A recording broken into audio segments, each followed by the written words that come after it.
మిత్రులారా, ఈరోజు మన ఆంధ్రప్రదేశ్ జేఏసీ రాష్ట్ర వ్యాప్తంగా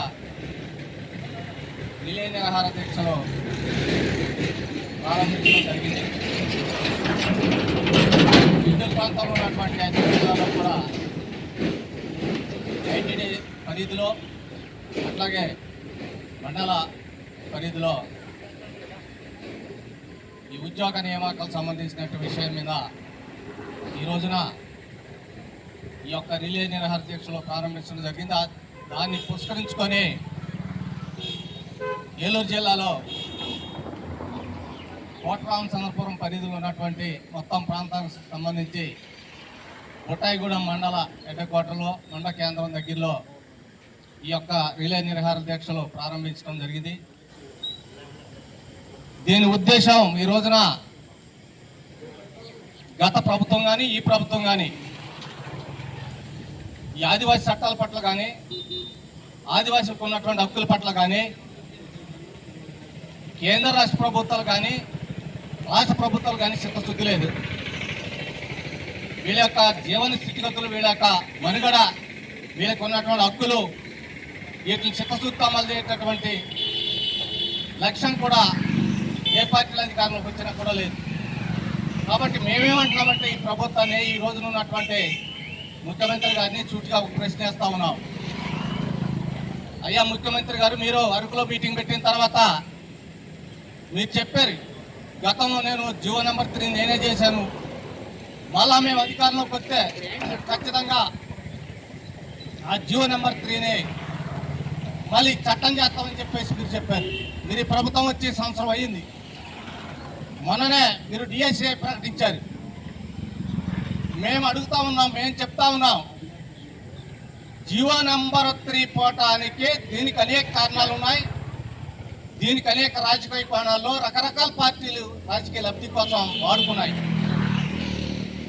గతంలో ఉన్నటువంటి జియో నెంబర్ని చంపేశారు, పీకు నిలిపేశారు.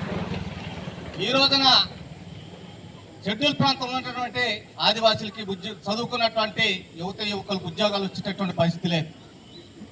మీరు ఏదైతే ఈ రాష్ట్రంలో టీచర్ పోస్టులు దాదాపు 16,000 17,000 పోస్టులు మేము తీస్తామని చెప్తా ఉన్నారు. అందులో మా వాటా ఎంత వచ్చిందని మేము ఇక్కడ అడుగుతా ఉన్నాం. మీ లెక్కల ప్రకారంగా అయితే మాకు ఇక్కడ ఎన్ని వస్తూ ఉన్నాయి, ఆదివాసులకి ఎన్ని వస్తూ ఉన్నాయి. కాబట్టి ఈ రోజున ఎన్ని జీవోలు తీసుకొచ్చిన ఆగమనేది ఇక్కడ స్పష్టం కనపడతా ఉంది.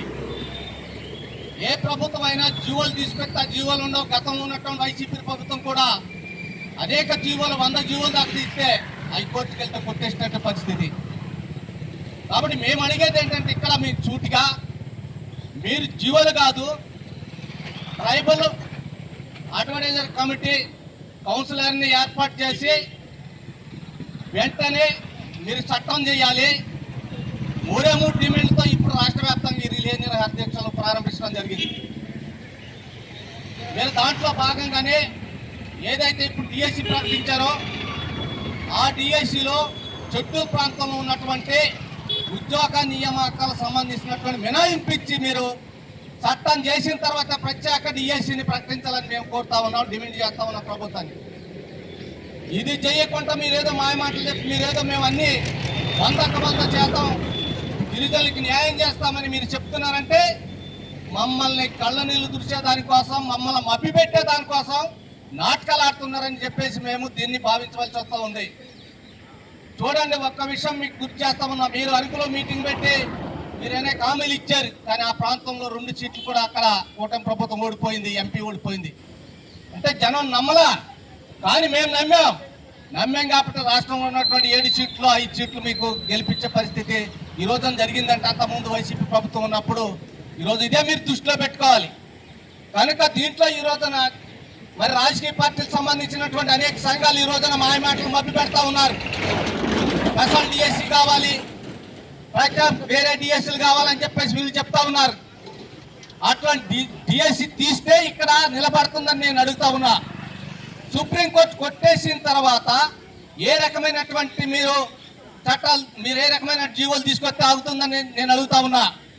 ఖచ్చితంగా సుప్రీం కోర్టుకు మీరు వ్యతిరేకం చేస్తే కోర్టు ధిక్కరణ అవుతా ఉంది, కోర్టు ఆఫ్ కంటెంప్ట్ అవుతా ఉంది. దాన్ని మీరు ఏం సమాధానం చెప్తారని నేను ప్రశ్నిస్తా ఉన్నా. అందుకని ఇట్లాంటి మాయమాటలతో మీరు చిత్తశుద్ధితో నిజాయితీగా మీరు పక్కాగా మాకు వెంటనే ఇమీడియట్ గా మీరు ట్రైబల్ అడ్వైజర్ కౌన్సిల్ ఏర్పాటు చేసి అలాగే ఉద్యోగ నియామకాలకు సంబంధించినటువంటి చట్టం చేసి వెంటనే చట్టం చేసి దాంతో పాటు మీరు ప్రత్యేక స్పెషల్ డిఎస్సి మీరు ఏర్పాటు చేసి ఈ ఉద్యోగాలు మాకు నింపవలసినటువంటి బాధ్యత మీకు ఉందని చెప్పేసి నేను మరి ఈ ప్రభుత్వాన్ని మేము అప్పీల్ చేస్తా ఉన్నాం.